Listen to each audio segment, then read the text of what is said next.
Emmanuel আমাকে সুন্দর সুযোগ দেওয়ার জন্য। আমার নাম আগস্টিন না, আমার নাম হচ্ছে অস্টিন নির্ণীত বিশ্বাস। আমি জানি জিনিসটা রাইম করে।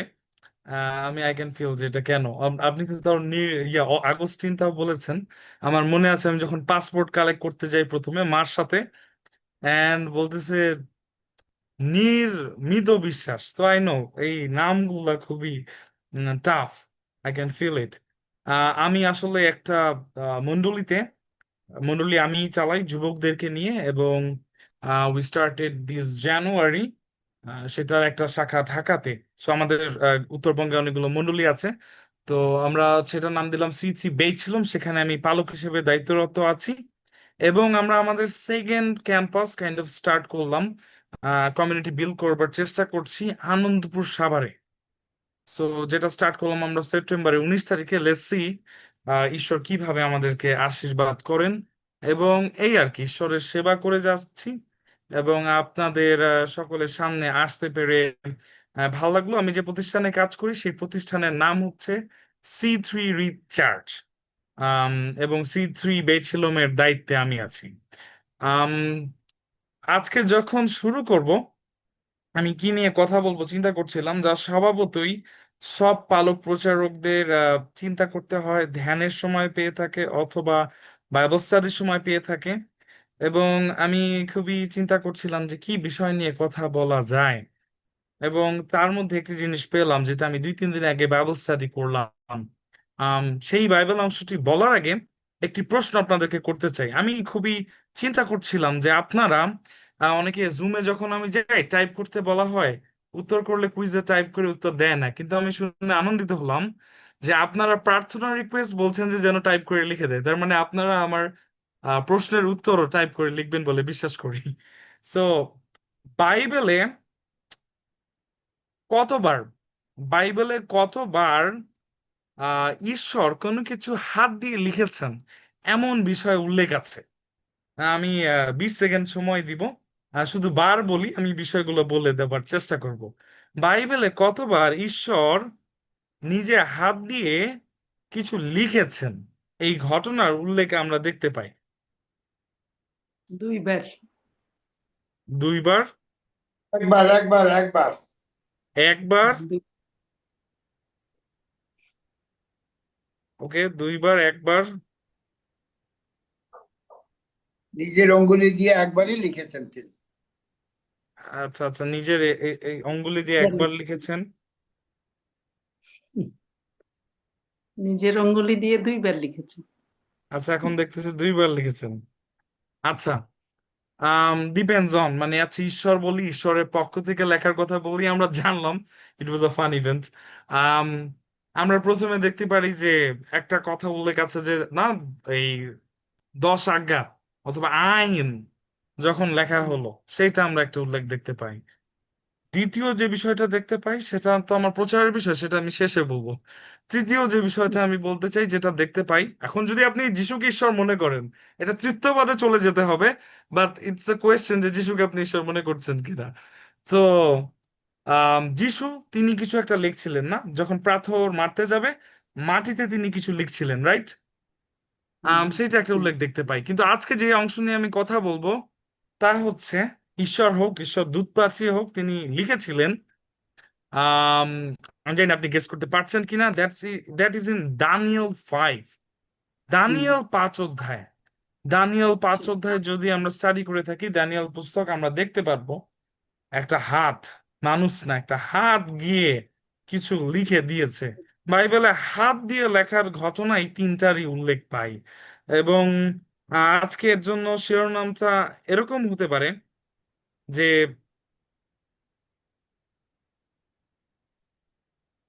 ঈশ্বরের লেখা বার্তা। ঈশ্বরের লেখা বার্তা।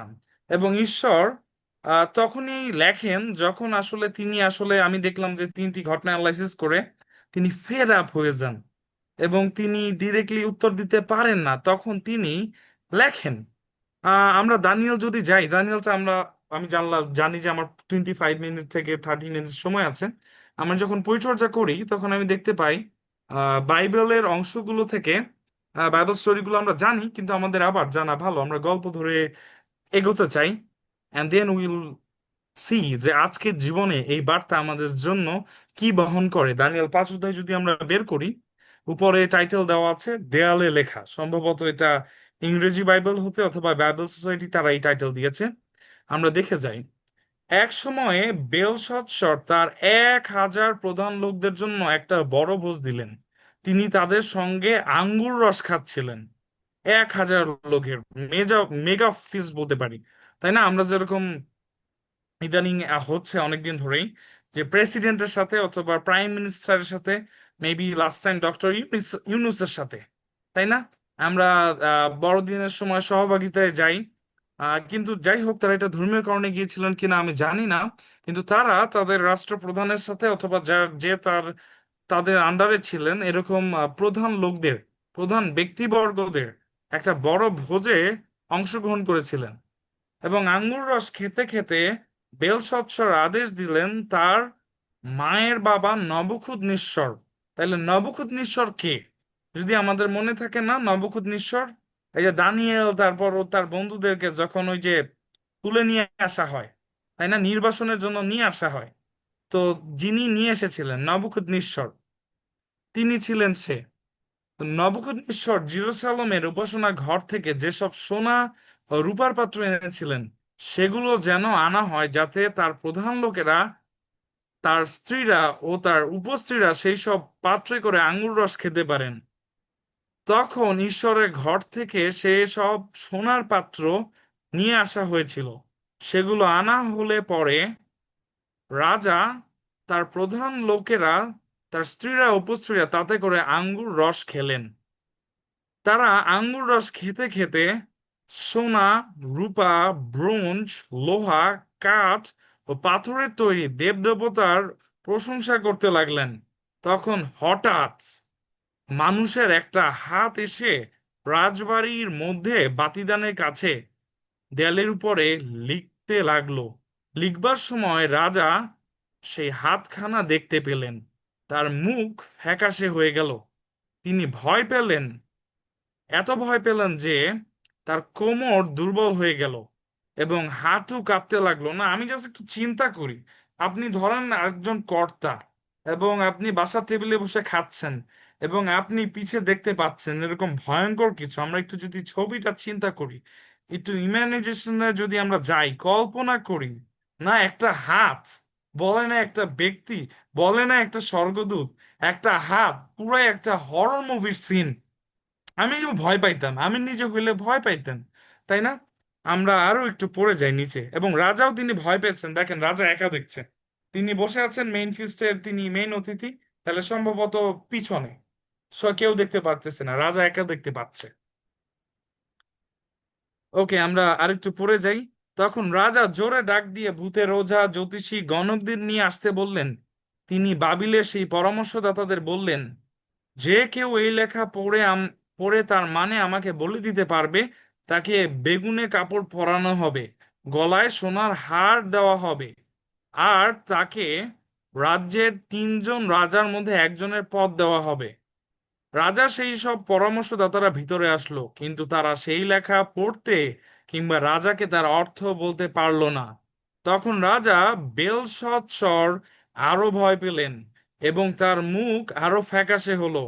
তার প্রধান লোকেরা হতভম্ব হয়ে গেল। কারণ আছে, এটা প্রথমবার না, যদিও রাজা ভুলে গিয়েছেন, it's not the first time. আমরা যদি দানিয়েল পুস্তক দেখি আগেও, এই যে যাদেরকে জ্যোতিষীরা ইউজুয়ালি মানে বলে দেয় না, অ্যাটলিস্ট অ্যাকর্ডিং টু ড্যানিয়েল, তারা বলে দিতে পারেনি। এই ক্ষমতাগুলো আসলে দানিয়েলের কাছেই ছিল এবং তিনি বলে দিতে পারতেন, তাকে ঈশ্বর এই বিষয়গুলো জানাতেন। আমরা নিচে গিয়ে আবার দেখতে পারবো সেই স্মৃতিচারণের বিষয়।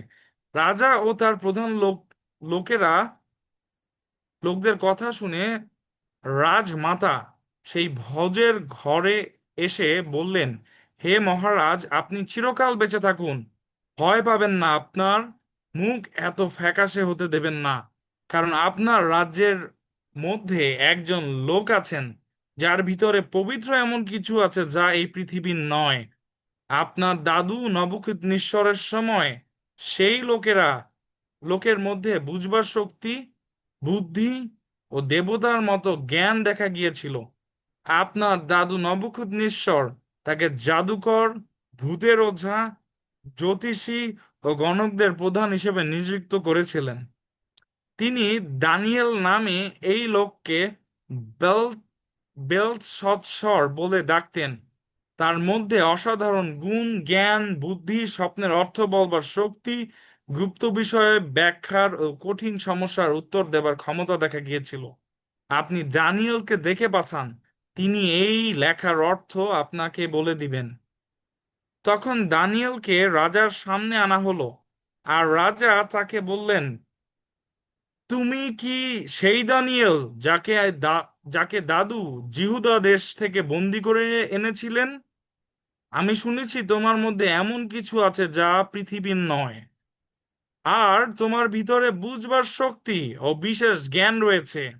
এই লেখা পড়ে আমাকে অর্থ বলে দেবার জন্য গুণিন ও অন্যান্য পরামর্শদাতাদের আমার কাছে আনা হয়েছিল, কিন্তু তারা এর অর্থ বলতে পারেনি। এখন আমি শুনলাম যে তুমি গুপ্ত বিষয়ের অর্থ বলে দিতে ও কঠিন সমস্যার সমাধান দিতে পারো। তুমি যদি এই লেখা পড়ে আমাকে তার অর্থ বলে দিতে পারো, তবে তোমাকে বেগুনে কাপড় পরানো হবে ও গলায় সোনার হার দেওয়া হবে। তুমি এই রাজ্যের তিনজন রাজার মধ্যে একজনের পদ পাবে। তখন দানিয়েল রাজাকে বললেন, আপনার পুরস্কার আপনারই থাকুক, অথবা সেগুলো আপনি অন্য কাউকে দিন, কিন্তু আমি মহারাজের কাছে লেখাটা পড়ব ও তার অর্থ তাকে বলবো। হে মহারাজ, মহান ঈশ্বর আপনার দাদু নবুখুদনেশ্বরকে রাজ্য, গৌরব, শক্তি ও জাঁকজমক দিয়েছিলেন। তাকে সেই শক্তি দেওয়াতে সমস্ত জাতির, দেশের, ভাষার লোকেরা তার সামনে ভয়ে কাঁপত। তিনি যাকে ইচ্ছা তাকে মেরে ফেলতেন, যাকে ইচ্ছা তাকে জীবিত করে রাখতেন, যাকে ইচ্ছা তাকে উঁচু পদে তুলতেন এবং যাকে ইচ্ছা তাকে নিচে নামিয়ে দিতেন। কিন্তু যখন তার অন্তর গর্বিত অহংকারে কঠিন হয়ে উঠল, তখন তাকে তার সিংহাসন থেকে নামিয়ে দেওয়া হলো, তার সম্মান নিয়ে নেওয়া হলো, তাকে মানুষের কাছ থেকে তাড়িয়ে দিয়ে একটা পশুর স্বভাব দেওয়া হলো, যতদিন না তিনি মেনে নিলেন যে মহান ঈশ্বরই মানুষের রাজ্যগুলোর উপর কর্তৃত্ব করেন এবং যাকে ইচ্ছা তাকে সেই সব রাজ্যের উপরে বসান।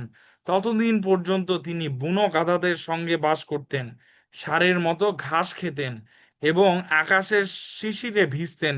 কিন্তু হে বেলশৎসর, আপনি তারই নাতি। আপনি সবকিছু জেনেও নিজেকে নত করেননি। তার বদলে আপনি নিজেকে স্বর্গের প্রভুর বিরুদ্ধে দাঁড় করিয়েছেন। তার ঘর থেকে নিয়ে আসা পাত্রগুলো আপনি আনিয়েছেন, এবং আপনি, আপনার প্রধান লোকেরা, আপনার স্ত্রী ও উপস্ত্রীরা তাতে করে আঙ্গুর রস খেয়েছেন। আপনি রূপা, সোনা, ব্রোঞ্জ, অর্থাৎ জাগতিক যত বিষয়গুলো ছিল না, পাথর, যেগুলো বুঝতে ও শুনতে পারে না, তাদের প্রশংসা করেছেন। কিন্তু আপনি ঈশ্বরে গৌরব করেননি, যার হাতে আপনার জীবন ও আপনার সমস্ত পথ। সেই জন্য তিনি সেই হাত পাঠিয়ে এই কথা লিখলেন, এবং এই কথার অর্থ ছিল এবং খুবই ভয়ঙ্কর একটা রিমাইন্ডার আমাদের জন্য। আমরা তিনটা প্রিন্সিপাল দেখবো যা আমাদেরকে এই বাক্য বলছে, যে মিনে মিনে তকেল উপাসীন, এই কথাগুলোর অর্থ হলো, মিনে অর্থ হচ্ছে গোনা, গণনা করা। ঈশ্বর আপনার রাজত্বের দিন গুনছেন এবং তা শেষ করেছেন। তকেল অর্থাৎ ওজন করা। দাঁড়িপাল্লা না একটা রাজনৈতিক দলের এটা সিম্বল। দাঁড়িপাল্লায় আপনাকে ওজন করা হয়েছে এবং আপনি কম পড়েছেন। উপাসীন অর্থাৎ ভাগ করা। আপনার রাজ্যটাকে ভাগ করে মাদীয় পারসিকদের দেওয়া হয়েছে। তখন বেলশৎসর এর আদেশে দানিয়েলকে বেগুনি কাপড় পরানো হলো, তার গলায় সোনার হার দেওয়া হলো, তাকে রাজ্যের তিনজন রাজার মধ্যে একজনের পদ দেবার কথা ঘোষণা করা হলো। কিন্তু ঈশ্বরের কি সতর্কতা, এবং সেটা অনুযায়ী তিনি যে কাজ করলেন, যে সেই রাতেই বাবিলীয় রাজা বেলশৎসরকে মেরে ফেলা হলো। মৃত্যু হয়নি, তাকে মেরে ফেলা হয়েছে, মেরে ফেলা হলো। আর মাদীয় দরিয়াবশ 65 বছর বয়সে রাজ্যের ভার গ্রহণ করলেন। আমি বাক্যটি পড়লাম কারণ আমি পরিচর্যা কাজ করতে গিয়ে দেখি আমরা অনেক সময় বাক্যটা গল্পটা জানা দরকার, কারণ আমি রেফারেন্স দিলে অনেক সময় আমরা বুঝতে পারবো না। আমাকে ক্ষমা করবেন যে আমি অনেক সময় নিয়েছি, কিন্তু অনেক সময় নিয়েছি, কিন্তু আজকে আমরা দেখব এই অংশ থেকে আমরা আসলে কি শিখতে পারি, কি আমাদের জীবনে আজকে গ্রহণ করতে পারি। অবশ্যই খুবই বড় বড় সতর্কতা, তাই না? গণনা করা এবং আরো অনেক কিছু। আম প্রথম যে বিষয়টা বলবো যে ঈশ্বরের যে পবিত্রতা, সেইটাকে নিয়ে না আমরা তামাশা করতে পারি না। আপনারা আমরা তামাশা করতে পারি না, এটা সম্ভব না। আম আমি এই অংশ থেকে আমরা দেখতে পাই তারা যে গৃহে জিনিসগুলো এনেছিলেন সেটাতে খেয়েছিলেন, পাপ হয়েছিল, মেইন পাপ হয়েছিল। আমরা দেখতে পাই যে ঈশ্বরের জিনিস ব্যবহার করে ঈশ্বরকে প্রশংসা না দিয়ে জাগতিক বিষয় তারা প্রশংসা দিচ্ছিলেন। সেখানে বিভিন্ন মূর্তি ছিল না, বিভিন্ন অন্যান্য বিষয়গুলো ছিল, সেগুলোর প্রশংসা তারা দিচ্ছিলেন। এবং আঙ্গুর রস, আমি জানি না সেটা অ্যালকোহলিক ছিল কিনা, অ্যালকোহলিকও হতে পারে, কিন্তু তারা সেখানে ওয়াইন পান করছিলেন এবং পার্টি করছিলেন। তাই না? আমাদের জীবনেও এরকম অনেক সময় সময় আসে, আর একটু করলে কি হবে, তাই না? আমরা অনেক সময় ঈশ্বরকে নিয়ে ঠাট্টা তামাশা করি, এবং আমরা তখন আসলে আমাদের মধ্যে লাইন থাকে না, আমরা বুঝি না, আমরা স্মরণে রাখি না, এবং আমরা অনেক সময় নিজেদের অজান্তে এই যে বেলশচ্চর তিনি ভুলে গিয়েছেন সব কাস্টমস, তাই না? তার কি কোন তার ঠাকুর দাদা করেছিলেন কি তার মাথায় নেই, তিনি পার্টিতে মেতে গিয়েছিলেন, কিন্তু তিনি ভুলে গিয়েছিলেন যেগুলো কিভাবে আনা হয়েছে, এবং তার দাদুকে কিভাবে এই দানিয়েলের ঈশ্বর তিনি মানে আহ, সাহায্য করেছিলেন, এবং তার দাদু কিন্তু সম্মান প্রদর্শন করেছিলেন, কিন্তু এতদিনে তিনি ভুলে গিয়েছেন যে কি আসলে কিভাবে ঘটনাটা হয়েছিল। দ্বিতীয় বিষয় যেটা আমরা দেখতে পাই এখানে, তাই না, সেটা হচ্ছে প্রাইড, এবং এটা খুবই গুরুত্বপূর্ণ বিষয়। এবং মনের অজান্তে আমরা প্রশংসা কোনটা গ্রহণ করব যেটা আমি পারি, আর কোনটাতে যে আমি নিজে ভুলে যাচ্ছি আমরা আমরা বুঝতে পারি না। এবং এই প্রাইড জিনিসটা যে খামির উদাহরণ, খামির ঠিক খারাপ, কিন্তু প্রাইড আমি বলবো বেলুনের মতো। বেলুন আপনি যখন ফুলাতে থাকবেন, তাতে যখন আপনি বায়ু প্রবেশ করাতে থাকবেন, সেটা দেখবেন বড় হচ্ছে, বড় হচ্ছে। খামি তো শুধু ফোলে, তাই না? সেই সময় বেলুন হয়তো বা ছিল না, এর জন্য মনে হয় উদাহরণ দেননি, আমি জানি না। কিন্তু বেলুন দেখবেন, রাবারের বেলুন, এটা একটা ধারণ ক্ষমতা আছে। এটা যখন ফোলে ফোলে ফোলে ফোলে একটা সময় গিয়ে গিয়ে হয় ফেটে যায়, তাই না?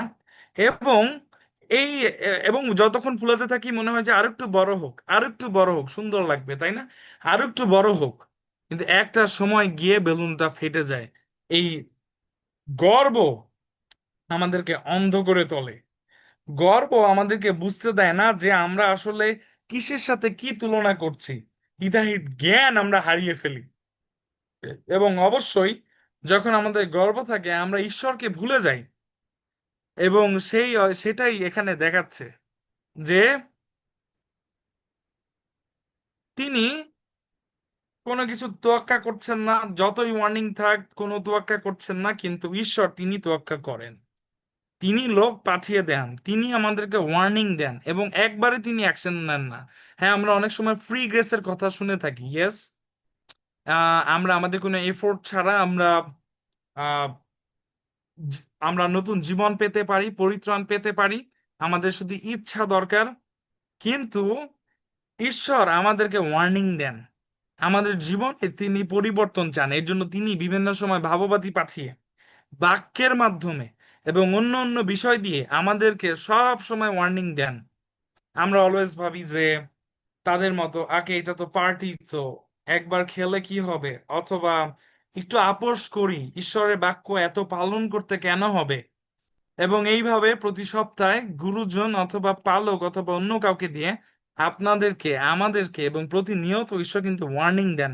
কিন্তু মনে রাখবেন, ঈশ্বরের অনেক সময় একটা বার থাকে, যে বার পর্যন্ত তিনি সহ্য করেন। এবং ঈশ্বর না করুক এরকম ওয়ার্নিং আমাদের জীবনে না আসুক, তাই না? আমরা তাদের মতো গর্বে যেন বেলুন হয়ে ফেটে যাওয়ার মতো অবস্থায় আমাদের না হয়। এবং গর্ব আসলে আরেকটা বিষয় হয়, আমরা নিজেদের হৃদয় পরিবর্তন করতে চাই না, তাই না? কারণ গর্ব কখন আসে? যখন আমার অবস্থা ভালো থাকে, আমার যখন কোনো কিছুতে পারদর্শিতা থাকে। এবং তিনি রাজা, অবশ্যই তার একটা এর জন্য প্রিভিলেজ ছিল। এবং তখন কিন্তু আমরা ঈশ্বরকে স্মরণ করি না। এবং তখন কেউ আমাদেরকে কোনো কিছু শিখাতে গেলে আমরা সেটাকে গ্রহণ করতে চাই না, যতক্ষণ পর্যন্ত না আমরা অনেক জোরে ফল করি। এইটা আমাদের জন্য আজকে একটা সতর্কতা। ঈশ্বরের সামনে যখন আসবো, ঈশ্বরের কাজ করবো, অথবা জগতে যখন আমি ভালো সুসময় চলছি, ভালো আছি, যেন আমরা অন্যরা যে ভুল করছে তা থেকে শিক্ষা নিতে পারি, যেন এই বেলশৎসরের মতো পতন না হয়। শেষ সময় পর্যন্ত তিনি বুঝতে পারেননি, তিনি উল্টা লোভ দিচ্ছিলেন, প্রলোভন দিচ্ছিলেন, তোমাকে এই দিব, এই সুযোগ সুবিধা দেব, অমুক করব, তমুক করব। এবং তার পরবর্তীতে সেই ভয়ঙ্কর অংশ যেটা আমরা পড়লাম না, কি লেখলো এই ভয়ঙ্কর ভাবে হাত দিয়ে, মিনে মিনে তাকেও, তকেও, উপাসীন। ঈশ্বর তার, তাই না, দিন গণনা করেছেন এবং সেগুলো শেষ হয়ে গেছে, রাজত্বের দিন। আপনি মনে করছেন যে আপনি পার পেয়ে যাবেন? যদি আপনি ঈশ্বরের কাছে মন পরিবর্তন করেন, ক্ষমা চান, অবশ্যই আপনার জন্য সেই সুযোগ রয়েছে। কিন্তু এই অংশে আমরা দেখতে পাই ঈশ্বর তাকে একটা ফাইনাল এনকাউন্টার দেওয়ার চেষ্টা করলেন এবং তিনি তাকে বলে দিলেন, তোমার দিন গণনা করা হয়েছে এবং রাজত্বের দিন শেষ হয়ে গিয়েছে। পরে তকেল, তোমার কাজগুলোকে পরিমাপ করা হয়েছে এবং দেখা গেছে সেখানে কম পাওয়া গেছে, তাই না? কম পাওয়া গেছে। এবং পরে উপাসীন, তাকে বলে দেওয়া হলো যে তোমার রাজ্য বিভক্ত হয়ে যাবে। এবং পরে আমরা দেখতে পাই, তাই না, তার ধ্বংসের বিষয়টা। এ দ্বারা আজকে আমরা কি শিখতে পারবো, অথবা আজকে আমরা কি নিয়ে যেতে পারি? ঈশ্বর আজকেও আপনার জীবন, যে বলতে চাই, ঈশ্বর আজকেও আমাদের জীবনকে কিন্তু তিনি পরিমাপ করেন। আমরা যতই মানে ঈশ্বরকে ছাড়া থাকার চেষ্টা করি, ঈশ্বর কিন্তু আমাদের জীবন তিনি পরিমাপ করেন এবং প্রতিনিয়ত তিনি স্মরণ করিয়ে দেন। এবং তার যে নীতি, সেই যে স্ট্যান্ডার্ড, সেটা কিন্তু কালচারের পরিবর্তন হইলেও তার নীতি কিন্তু পরিবর্তন হয় না। কালচার পরিবর্তনশীল, কিন্তু তার যে নীতি, বাইবেলীয় নীতি, সেগুলো পরিবর্তনশীল না। এবং তার যে স্বর্গরাজ্য, সেইটাই শেষ পর্যন্ত স্থায়ী হবে, কিন্তু অন্য সব সাম্রাজ্য সেগুলো বিলীন হয়ে যাবে। আজকে আমরা আমাদেরকে মানে প্রশ্ন করতে পারি যে আমরা কোন অবস্থানে আছি, নিজের জীবনকে প্রশ্ন করেন। ঈশ্বর মঙ্গলময় আমরা গান গাই, কিন্তু আজকে কি ঈশ্বর আপনাকে বলছেন কি না? মিনে মিনে তকেল, উদাসীন, নিজেকে কোয়েশ্চেন করেন। হতে পারে আমরা সঠিক পথে আছি, হতে পারে আমরা ঈশ্বরের কাছে প্রতিনিয়ত ক্ষমা চাচ্ছি, কিন্তু হতে পারে আপনি আপনার আশেপাশে এমন মানুষদেরকে দেখছেন।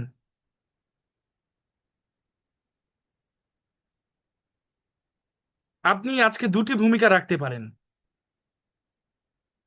যদি নিজেকে আপনি আজকে এই বেলসচ্ছরের জায়গায় খুঁজে পান, অথবা মনে করেন যে ওকে, আমি বেলসচ্ছর এখানে এবং আইডিয়াল খ্রিস্টান লাইফ এখানে, আমি এই দুটোর কোন জায়গায় অবস্থান করছি, পরিবর্তনের সুযোগ আছে। আপনি নিজেকে পরিবর্তন করতে পারেন, অথবা আপনি দানিয়েলের ভূমিকা পালন করতে পারেন। দানিয়েল তিনি কি করেছেন? অর্থ বুঝিয়ে বলে দিয়েছেন, কারণ তিনি অন্ধ হয়ে গিয়েছেন গর্বে। আপনার আশেপাশে, আপনার ফ্যামিলিতে, আপনার মণ্ডলীতে, আপনার পাড়ায় আপনি কি এমন কাউকে দেখতে পান যে এই বেলশৎসরের মতো অন্ধ হয়ে আছে, ব্লাইন্ডনেসে ভুগছে, যে দেখতে পাচ্ছে না নিজের ভুল? আপনি আজকে তাহলে তাদের কাছে অথবা তার কাছে, যে নামটি আপনার মাথায় এখন আসছে, এখন আপনি পণ করতে পারেন যে আমি তার কাছে দানিয়েলের মতো যাব এবং তাকে সতর্ক করব। আমরা এই চিন্তা করতে পারি, কারণ বাক্য বলে যে সৎ কার্য করতে জেনেও না করে, যদি আমরা না করি তাহলে কিন্তু আমাদের পাপ হয়। যাকবে আমরা সেটা খুঁজে পাই।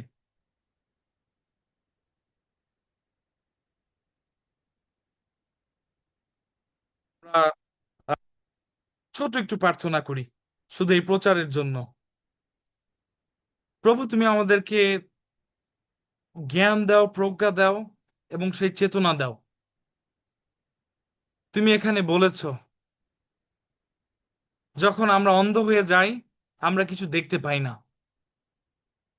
তুমি আমাদেরকে বারংবার বিভিন্ন লোক দিয়ে আমাদেরকে চেতনা দাও, কিন্তু যদি আমরা পরিবর্তন না হই সেখানে শাস্তি আছে প্রভু। যদি মন পরিবর্তন না করি, বাক্য বলছে যে আমাদের শাস্তি আছে। আমরা দেখি সেই বেলশৎসরকে বলা হয়েছে যে তার দিন শেষ গণনা করা হয়ে গেছে, তিনি ধ্বংস হবেন এবং তিনি ধ্বংস হয়েছেন। আমরা যেন এমন পরিস্থিতিতে না পড়ি প্রভু, তুমি আমাদেরকে চেতনা দাও প্রভু। এবং আমরা আমাদের এমন ভাই বোনদেরকেও যেন আমরা সচেতন করতে পারি। তুমি তদ্রূপ আশীর্বাদ করো। এই বিনীত প্রার্থনা নাসির যিশু খ্রিস্টের নামে চাই, আমেন।